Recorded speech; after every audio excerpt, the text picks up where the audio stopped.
Assalamualaikum warahmatullahi wabarakatuh. Salam sejahtera untuk kita semua.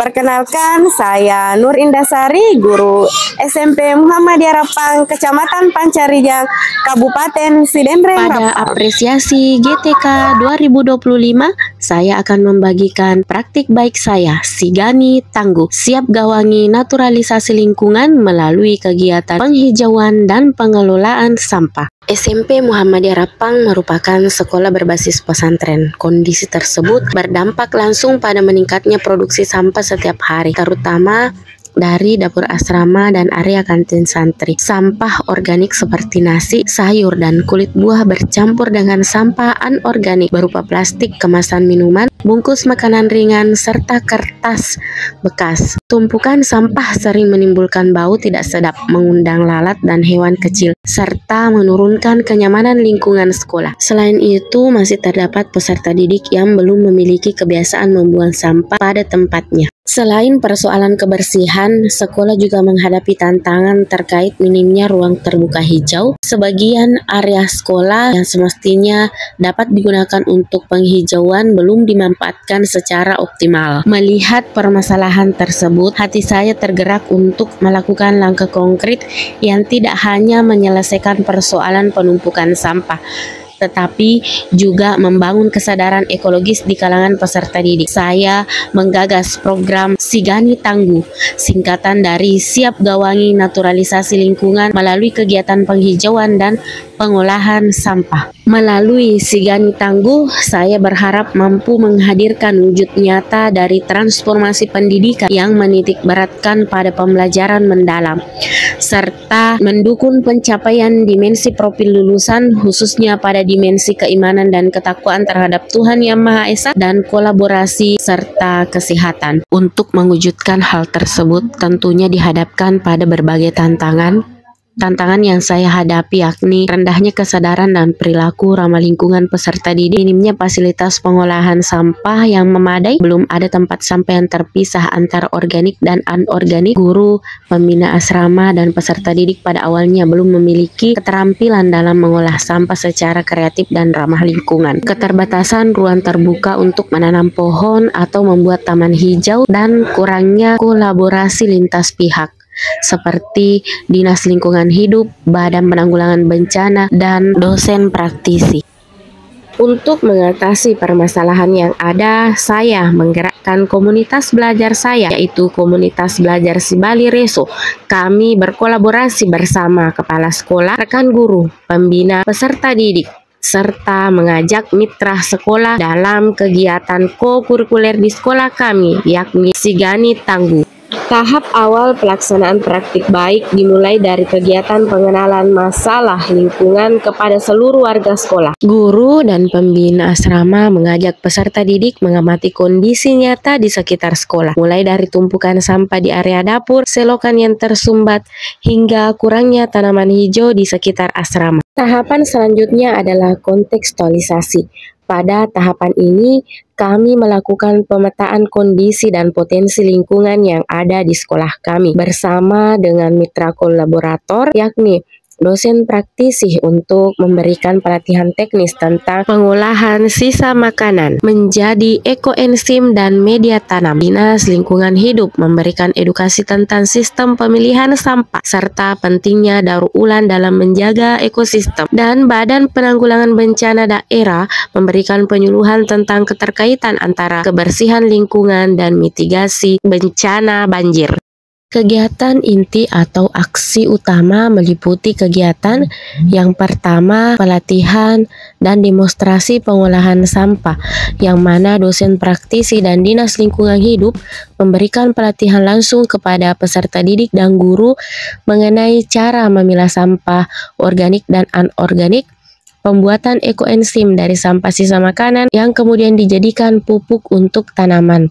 Selanjutnya, pembuatan ekobrik dari sampah plastik yang kemudian dibuat menjadi sofa untuk pojok baca dan sofa untuk tamu. Kegiatan kedua yaitu penghijauan dan penanaman pohon. Bersama dengan guru, peserta didik melakukan kegiatan penanaman pohon pelindung dan tanaman obat keluarga di sekitar lingkungan sekolah. Area yang sebelumnya gersang kini ditanami berbagai jenis tanaman termasuk pohon peneduh, bunga, dan tanaman hias. Yang ketiga, pembentukan zona hijau dan bank sampah sekolah. Sekolah membentuk zona hijau di beberapa titik strategis seperti halaman kelas, belakang asrama, dan area sekitar sekolah. Di sisi lain dilaksanakan pula sedekah sampah plastik. Peserta didik membawa sampah plastik yang dipungut dari rumah maupun jalanan yang dilalui menuju ke sekolah. Untuk sampah yang tidak mampu kami daur ulang sendiri. Kami bekerja sama dengan Sidendring Bersinar untuk pengolahan sampah dalam skala besar. Kegiatan keempat yakni kampanye edukasi dan literasi lingkungan. Peserta didik dilibatkan dalam membuat poster dan konten digital tentang pentingnya pengelolaan sampah dan penghijauan. Kegiatan ini kemudian dipublikasikan melalui sosial media resmi sekolah untuk menyebarkan inspirasi dan ajakan kepada masyarakat luas. Refleksi dilakukan pada akhir kegiatan co-kurikuler. Kami merenungkan pengalaman belajar, memahami dampak, serta bagaimana nilai-nilai dimensi profil lulusan tercermin dalam kegiatan tersebut. Refleksi hasil dan dampak setelah program dijalankan, perubahan dapat dilihat secara kuantitatif dan kualitatif. Pertama, volume sampah harian yang sebelumnya 35 kg per hari menjadi 14 kg per hari atau terjadi penurunan sebesar 60%. Yang kedua, sekitar 25 kg sisa makanan per minggu berhasil diubah menjadi bahan ekoenzim untuk kebutuhan menyuburkan lebih dari 120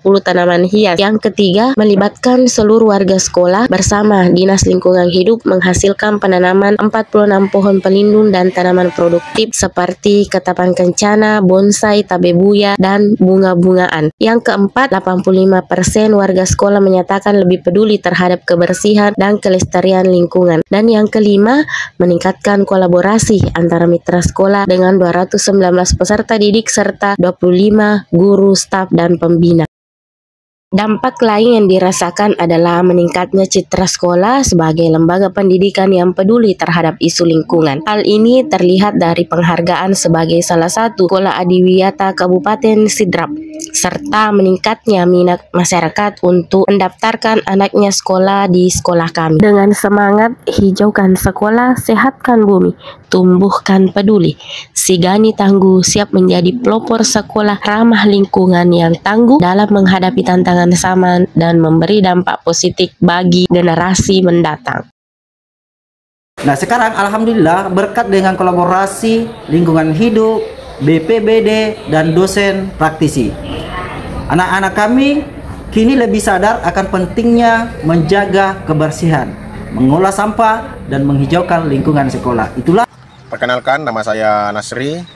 Kami sangat mengapresiasi inisiatif SMP Muhammadiyah Rapang untuk mau belajar mengembangkan ekoenzim. Jadi kami sangat berterima kasih mengapresiasi inisiatif sekolah SMP Muhammadiyah Rapang untuk mencoba membuat ekoenzim, mengembangkannya ekoenzim dari kulit buah dan sisa-sisa makanan. Terima kasih. Prosesnya sederhana namun sangat bermanfaat. Kami dari Dinas Lingkungan Hidup selaku pembina sekolah adiwiyata mengucapkan terima kasih kepada SMP Muhammadiyah Rapang yang sudah berhasil melaksanakan sekolah peduli berbudaya lingkungan hidup di sekolah atau disebut dengan sekolah adiwiyata. Semoga kedepannya bisa terus dilanjutkan dan bisa melanjutkan ke sekolah adiwiyata tingkat provinsi. Saya Den Nugra Said dari Badan Penanggulangan Bencana Kabupaten Sidendring Rapang mengucapkan sangat luar biasa atas inovasi Sigani Tangguh yang dilakukan di SMP MBS Rapang Kabupaten Sidrap. Sigani Tangguh adalah suatu inovasi yang sangat luar biasa terkait pengelolaan lingkungan, pengelolaan sampah, juga terkait bagaimana penanaman pohon. Tujuannya adalah untuk melaksanakan satu kegiatan mitigasi bencana di sarana pendidikan. Dulu, saya sering buang sampah sembarangan, tapi karena mengikuti pelajaran, saya jadi paham bahwa menjaga kebersihan itu adalah tanggung jawab kita semua. Sekarang, saya jadi bangga karena bisa membantu sekolah menjadi. Kami belajar bahwa menjaga lingkungan juga sebagian dari iman, dan saya merasa ikut beribadah dengan cara merawat bumi dan lingkungan sekitar. Saya ikut membuat ekoenzim dan ekobrik. Ternyata dari sampah bisa menjadi sesuatu yang bermanfaat. Sekarang sekolah kami lebih bersih, hijau, dan lebih nyaman.